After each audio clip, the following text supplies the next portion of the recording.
அல்ஹம்துலில்லாஹி ரப்பில் ஆலமீன் வல் ஆகிபத்து லில் முத்தகீன் வஸ்ஸலாத்து வஸ்ஸலாமு அலா அஷ்ரஃபில் அன்பியாஇ வல் முர்சலீன் வ ஆலிஹி வ ஸஹ்பிஹி அஜ்மஈன் வ பஅத். நமது டிவி நேயர்களுக்கு இந்நேர வந்தனங்கள். அஸ்ஸலாமு அலைக்கும் வரஹ்மத்துல்லாஹி வபரகாத்துஹு. இன்றைய இஃப்தார் சிந்தனையிலே நாம் தௌபா பற்றி ஒரு சிறு விளக்கத்தை பெற இருக்கிறோம். தௌபா என்பது பாவ மீட்சியை குறிக்கிறது. ஒவ்வொரு முஸ்லீமும் தன்னுடைய ஆயுளிலே ஒவ்வொரு நாளும் செய்து அல்லாஹ்விடம் பாவ மீட்சி பெற வேண்டும். பாவம் செய்யாத மனிதர்கள் இந்த உலகத்திலே யாரும் இல்லை. எனவே பாவம் செய்பவர்களில் சிறந்தவர்கள் அல்லாஹ்விடம் தௌபா செய்து மீளுகின்றவர்களே என்று நபிகள் நாயகம் ஸல்லல்லாஹு அலைஹி வஸல்லம் அவர்கள் சொன்னார்கள். அந்த வகையிலே மனிதர்களின் இயல்பு பாவம் செய்வது. எனவே அது பாவம் செய்துவிட்டால் இறைவனிடம் பாவ மன்னிப்பு, பாவ மீட்சி கோரி அவர்கள் இந்த பாவத்திலிருந்து விடுதலை பெற்று இறைவனை நெருங்க வேண்டும். நரகத்திலிருந்து பாதுகாப்பு பெற்று சுவர்க்கத்தின் சொந்தக்காரர்களாக மாற வேண்டும் என்பதை இஸ்லாம் எதிர்பார்க்கின்றது. அந்த அடிப்படையிலே அன்பார்ந்தவர்களே, இந்த தௌபா பற்றிய நிலைப்பாட்டை நாம் சரியாக புரிந்து கொள்ள வேண்டும். தௌபாவின் வாயல் திறந்தே இருக்கிறது. அது ரமலானுக்கு மாத்திரமல்ல, லைலத்துல் கத்ருடைய இரவுக்காக மாத்திரமல்ல, மாற்றமாக ஒரு மனிதனின் உயிர் தொண்டை குழியை அடையும் வரை அவனுக்கான தௌபா பாவமீட்சிக்கான வாசல் திறந்தே இருக்கிறது. அந்தளவு ரஹ்மான் கருணையுள்ளவன், கிருபையுள்ளவன், அடியார்களுடைய பாவங்களை மன்னிப்பதற்காக தயாராக இருக்கின்றான். இரவிலே பாவம் செய்த மனிதர்கள் பகலிலே பாவமீட்சி செய்வதற்காக அல்லாஹு தஆலா அதனை ஏற்றுக்கொள்வதற்காக தயாராக இருக்கிறான். பகலிலே பாவம் செய்த மனிதர்கள் இரவிலே இறைவிடம் தௌபா செய்து மீளுவார்களா என்று இறைவன் அதற்கான சந்தர்ப்பத்தை வழங்குகின்றான். இதுபோல பல்வேறு சிறப்புகள் இந்த தௌபாவுக்கு இருக்கிறது, பாவமீட்சிக்கு இருக்கிறது. எனவேதான் நபிகள் நாயகம் ஸல்லல்லாஹு அலைஹி வஸல்லம் அவர்கள் வல்லாஹி இன்னி ல அஸ்தக்ஃபிருல்லாஹ ஃபில் யௌமி அக்ஸர மின் மிஅத்தி மர்ரா, அல்லாஹ்வின் மீது ஆணையாக நான் ஒரு நாளைக்கு 100க்கும் அதிகமான விடுத்தம் இஸ்திக்ஃபார் செய்கிறேன், இறைவனிடம் பாவமீட்சி செய்கிறேன் என்று சொன்னார்கள்.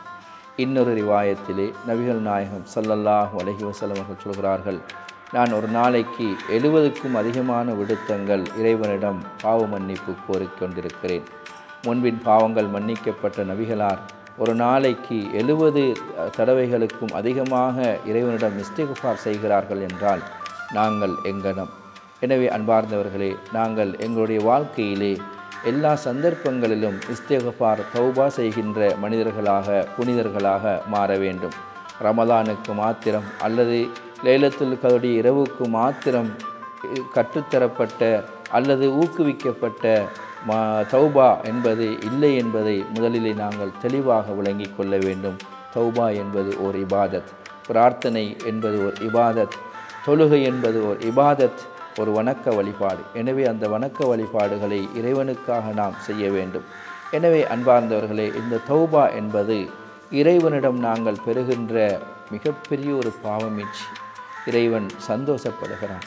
எந்த ஒரு அடியான் தன்னிடம் பாவ மன்னிப்பு கோருகின்றானோ அந்த அடியானை பார்த்து அல்லாஹு தஆலா சந்தோஷமடைகிறான் என்று நபிகள் நாயகம் ஸல்லல்லாஹு அலைஹி வஸல்லம் அவர்கள் சொன்னார்கள். எனவே நாம் ஒவ்வொரு நாளும் தௌபா செய்ய வேண்டும்.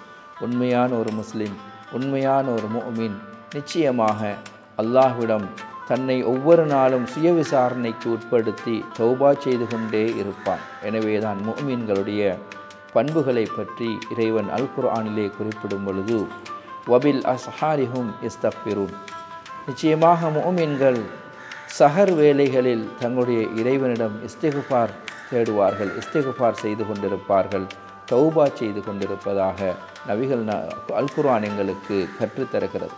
எனவே நாங்கள் இரவிலே கண்விழித்து எழுந்து தஹஜ்ஜுத் தொழுகின்ற மனிதர்களாக இருப்போம், வித்ர் தொழுகின்ற மனிதர்களாக இருப்போம்.